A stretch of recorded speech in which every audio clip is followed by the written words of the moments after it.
guutuu oduu seexan na qabatu seexanni buutee adaandii lamaa keessa na keette osoo na qoraaf ture dabare. Qoy kan jedhu nama caatii qamaa oole maraafuu situ maraqqana. Meeti maala.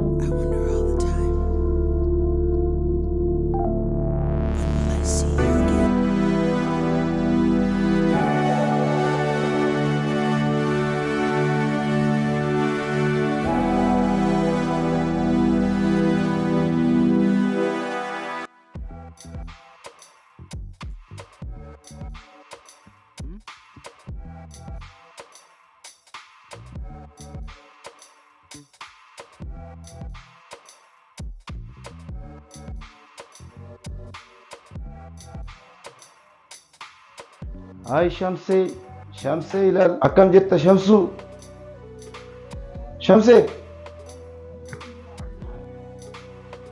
Shamsee Eessaan dhufte anatu yaame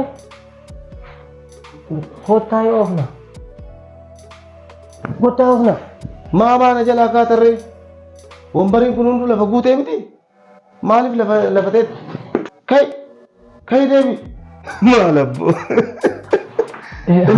edaa akkasii maal taate abbo kuni mirqaana qofaa miti shayxaana sitti makuu Gusto, maal ta'e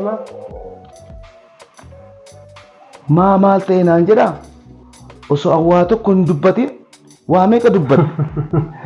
Dhiifama maal siin jedhe mirqaanee yaadaan fagaadhe. Ay Shamsee ajaa'ibuma wallahi.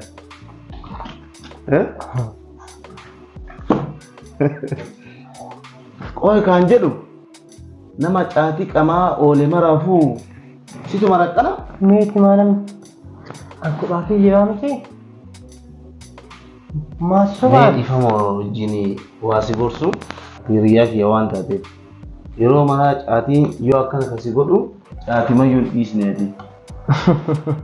Caatii dhiisi hin beektu achuun kadeessuma takkatti addaan kutee jennaan halkan guutuu oduu seexan na qabatu seexanni buutee adaandii lamaa keessa na keette akka warra keenya durii quunxoo keessa kaayee raasutti eetuu akkaan naraaf ilaalbanna waan osoo na qoraaf ture dabare. Abboodhii seexana maali? Ofumaa seexana ofitti taate malee seexanni humna maal qabdi ma? Sodaatteetiin hin akkana taatuuf seexanni waan tokkollee si godhuu hin danda'u. Dhugaa sirrii jedha. Shamtuun tumaan namoota amma booda ta'u ibataa rafa. Qabeeraa. Qabe. Qabamuun fedha wadhaa natti tolaan jiru. Qaba baqqaati iddoo tokko wayii nama bira jedhaan. Hayyee atillee deemi. Anillee takka qaxxama'ee deema. Hayyee ka bornaa bilbilii wajjin oolla. Hayyee jedh nagaa. Hayyee.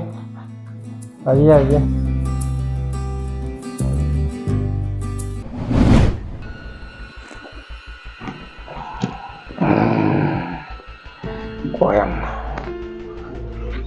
seexana maannatiiti hin beektu ishuma bira taa'ee qamaa wachumaan qamaa.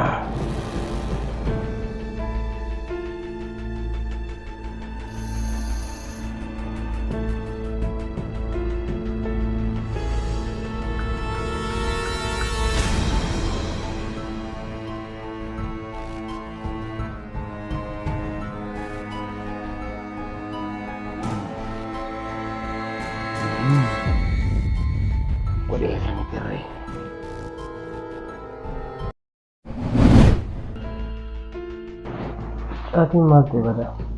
Inni hin hojjetu yoo